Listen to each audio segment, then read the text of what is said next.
এবং অসংখ্য শায়েখ মাশায়েখদের আলোচনা যদি শুনেন, বারবার এই বিষয়টি আমাদের সম্মুখে আসবে।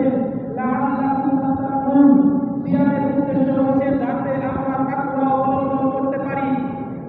তার মানে হচ্ছে আপনি যদি গভীরভাবে চিন্তা করেন, সিয়ামের উদ্দেশ্য আল্লাহ তাআলা বলে দিয়েছেন, আমার সিয়াম কবুল হচ্ছে কিনা, আমি ভালোভাবে সিয়াম রাখতে পারছি কিনা, আমি আল্লাহর জন্য সিয়াম রাখছি কিনা, আমি রাসূলের পদ্ধতি অনুযায়ী সিয়াম রাখছি কিনা, আমার সিয়াম কবুল হচ্ছে কিনা, তা বুঝতে পারবো যদি সিয়ামের উদ্দেশ্য আমি বাস্তবায়ন করতে পারি।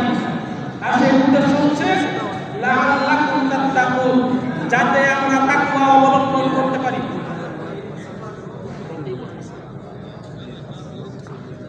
উদ্দেশ্য একটি, যাতে আমরা তাকওয়া অবলম্বন করতে পারি। তাকওয়ার মানে কি? কখনো কি নিজেকে প্রশ্ন করেছেন? 20 বছর, 30 বছর, 30 বছর হয়ে যাচ্ছে, 30 বার এই রমজান মাস অতিবাহিত হয়েছে, কত সিয়াম রেখেছেন? এমন পাওয়া যাবে কোনদিন সিয়াম ভঙ্গ করেননি। কিন্তু কখনো কি নিজেকে এই প্রশ্ন করেছেন যে সিয়ামের উদ্দেশ্য আমি অর্জন করতে পারলাম কিনা, আমার সিয়ামটা কবুল হলো কিনা, আমি কিভাবে বুঝবো? আল্লাহ তাআলা বুঝিয়ে দিয়েছেন, লাআল্লাকুম তাত্তাকুন, যাতে তোমরা তাকওয়া অবলম্বন করতে পারো। অর্থাৎ যদি আপনি তাকওয়া অবলম্বন করতে পারেন, তাহলে বোঝা যাবে আল্লাহ তাআলার জন্য আপনি সিয়াম রেখেছেন। আল্লাহ তাআলা যে উদ্দেশ্যে সিয়ামকে ফরজ করেছেন, সেই উদ্দেশ্য আপনি অর্জন করতে পেরেছেন। সবার ভিতরে একটি প্রশ্ন, তাহলে তাকওয়া কি?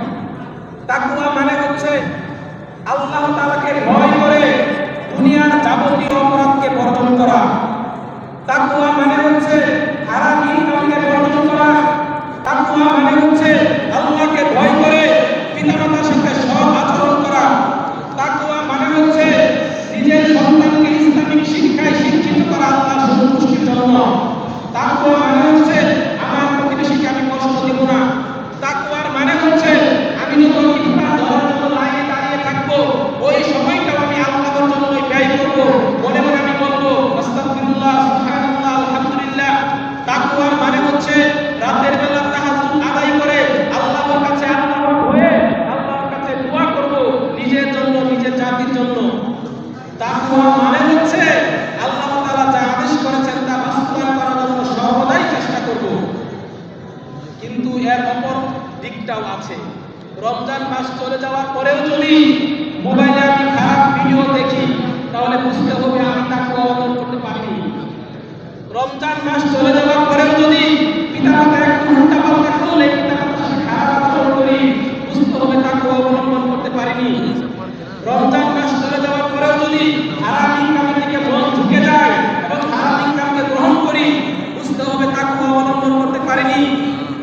এক কথায় আমরা বলতে পারি, দুনিয়ার যাবতীয় ভালো কাজগুলো বাস্তবায়ন করার জন্য আমার মন ঝুঁকে যাবে, আমি করতে সক্ষম হব এবং দুনিয়ার যাবতীয় অপরাধ থেকে নিজেকে বিরত রাখতে সক্ষম হব। এরই নাম হচ্ছে তাকওয়া। এখন আপনি আমি নিজেকে প্রশ্ন করব যে সিয়ামের মাধ্যমে তাকওয়া অর্জন করতে পারছি কিনা। প্রথম পয়েন্ট। দ্বিতীয় পয়েন্ট হচ্ছে রমজান মাসের অনেক ফজিলত আমরা শুনেছি, শুনবো ইনশাআল্লাহ।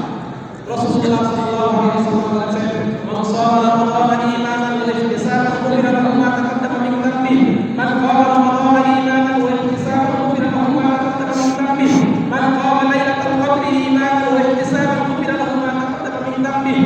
তিনটি হাদিস। তিনটি হাদিসের অনুবাদ হচ্ছে যে ব্যক্তি রমজানের সিয়াম রাখলো তার পিছনে সব গুনাহগুলো ক্ষমা করে দেওয়া হবে।